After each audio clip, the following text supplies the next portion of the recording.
O que é a mente? Como nasce a mente? Como a mente se desenvolve?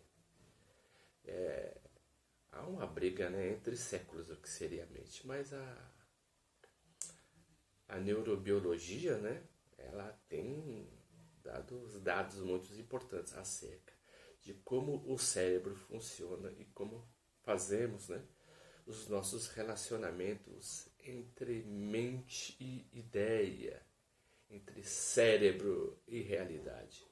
A realidade existe ou a realidade ela é estritamente mental? A mente não será uma compilação de ideias que o próprio cérebro cria? Vamos lá. Eu vou fazer uma pequena explicação acerca do cérebro e como o cérebro relaciona a mente com a realidade. Olhamos esse livro. À primeira vista que eu vejo esse livro, a informação dele é simples.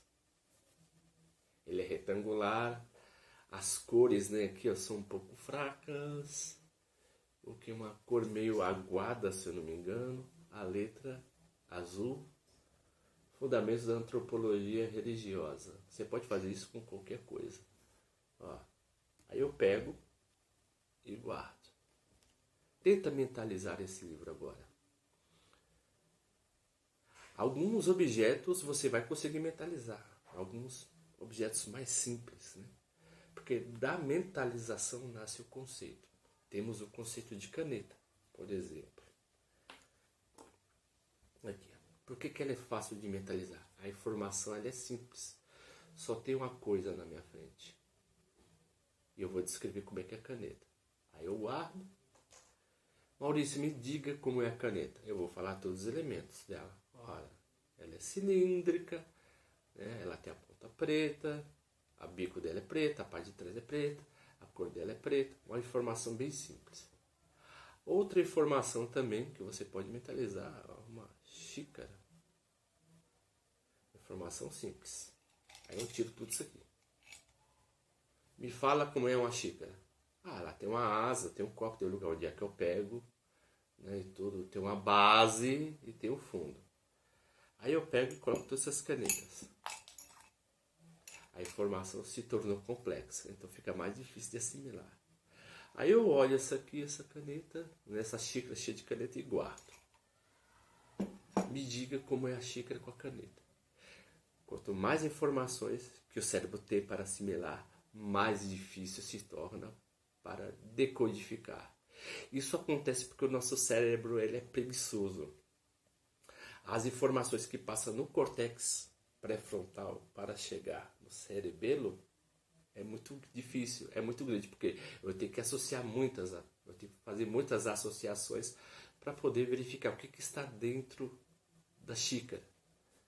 Então o processo de abstração se torna mais difícil. É mais fácil eu abstrair uma folha. Me descreva a folha. Mais fácil eu abstrair um livro.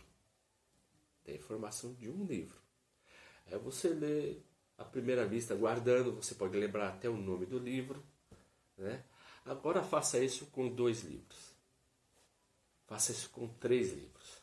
Faça isso com 4 livros. E tenta, né, lembrar dos 4 livros. Você vê que a informação se torna mais complexa, porque se torna mais difícil para o cérebro assimilar. Então, quanto às informações mais complexas, o cérebro tende a trabalhar mais e gastar mais energia. Então o processo da mentalização ele é algo estritamente árduo. Há pessoas que têm uma mente fotográfica, né? Até invejável, mas para nós meros mortais, nós temos que olhar e ler constantemente para poder assimilar aquela informação para que entre na nossa mente. Porque a mente é algo que é criada pelo cérebro, né? Então você tem que ler algo. Eu, por exemplo, para eu poder aprender algo, eu tenho que ler um livro 5, 6 ou 7 vezes. E interessante que quando você começa a entender aquilo que você lê, a sua mentalidade ela se decodifica. Como? Quando você lê uma coisa constantemente e você não entende, uma hora você vai ter um insight. ou na hora que você dormir, ou na hora que você estiver almoçando, ou na hora que você estiver tocando violino. Conforme Albert Einstein, ele tinha as melhores ideias quando estava tocando seu belo violino. Por que que isso acontece? Interessante que quando você começa a ler, né, os seus neurônios começam a entrar em formação umas com as outras. Né? Tem os neurônios e os axônios. Então, quando você entende algo assim, você tem um insight, você fala, opa, entendi. O que que acontece? Houve um choque elétrico entre os neurônios e houve uma compreensão. A partir daí, entre o choque elétrico que houve entre os dois neurônios, vai nascer um terceiro neurônio. Aí, a partir daí, você começa a fazer várias conexões.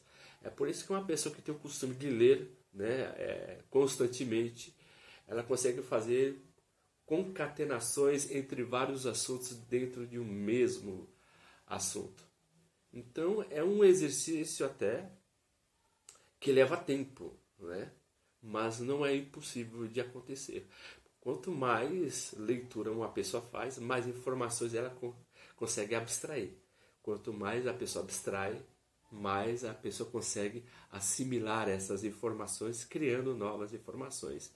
Então, o nosso cérebro ele consegue trabalhar com informações simples e informações complexas. Uma informação simples, que é fácil de assimilar, uma caneta, uma régua, né? Um livro, uma folha. E as informações mais complexas? Uma biblioteca, porque vai ser difícil você assimilar. É muitas informações para o cérebro decodificar, né? Um estacionamento, um shopping. Por quê? Enquanto tem mais informações, mais difícil se torna para o cérebro decodificar. Então, o processo de mentalização, ele consegue trabalhar dessas duas maneiras. Um bom filósofo que você pode ler para poder entender isso é David Hume, né? O filósofo inglês do século XVIII. Ele fala que há dois processos. O processo de informação simples e o processo de informações complexas. As informações simples foi já que eu lhe mostrei, e as complexas também. Por exemplo, a associação de um Pégaso. Pégaso não existe, mas a assimilação de dois fatores simples, de um cavalo e de uma asa. Então, vinculando o cavalo e a asa, cria Pégaso. Então, o Pégaso é uma abstração mental. Pegou dois elementos da realidade para criar algo imaginário. O unicórnio seria a mesma coisa. Um cavalo, que existe, o chifre existe, mas não existe o cavalo com chifre. Então, por exemplo, você cria um conceito de unicórnio, porque a sua mente abstraiu dois elementos para criar algo imaginário e vai se estabelecer ideias, conceitos e concatenações dentro desse imaginário. Um ótimo tipo de leitura para que você possa, né, trabalhar, né, o nosso universo mental imaginário são as literaturas fictícias, né? Elas têm um poder enorme de alimentar o nosso processo de imaginação e de criatividade. Outra coisa também que vemos é a relação do cérebro do homem e da mulher, né? A mulher consegue ter mais informações sobre determinada área do que o do homem, porque o cérebro da mulher é mais pequeno. Sendo mais pequeno, por causa da sua caixa craniana, né? O cérebro é mais pequeno, tem as conexões neurais que há, né, dentro do cérebro, né? As interações sinápticas, e por isso, por causa que o cérebro da mulher é pequeno, a mulher consegue fazer mais coisas ao mesmo tempo. A mulher, por exemplo, ela consegue assistir televisão, escutar música, ler uma revista. Isso para nós é estritamente impossível, mas uma mulher consegue. Eu não sei como, mas tem como saber, sim, porque a própria neurociência ela explica isso.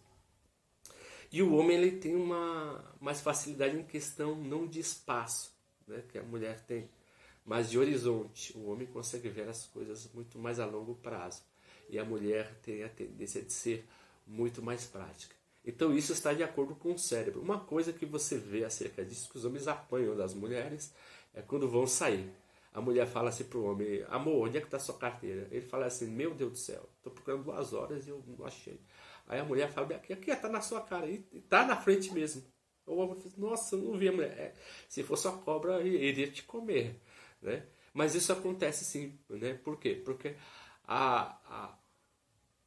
o cérebro da mulher faz as conexões, né, neurais muito mais rápido do que o cérebro masculino, né? Então a mulher sempre consegue ser muito mais práticas. E com isso também a mulher consegue, como é que eu posso dizer, amadurecer de uma maneira muito mais rápida do que o homem.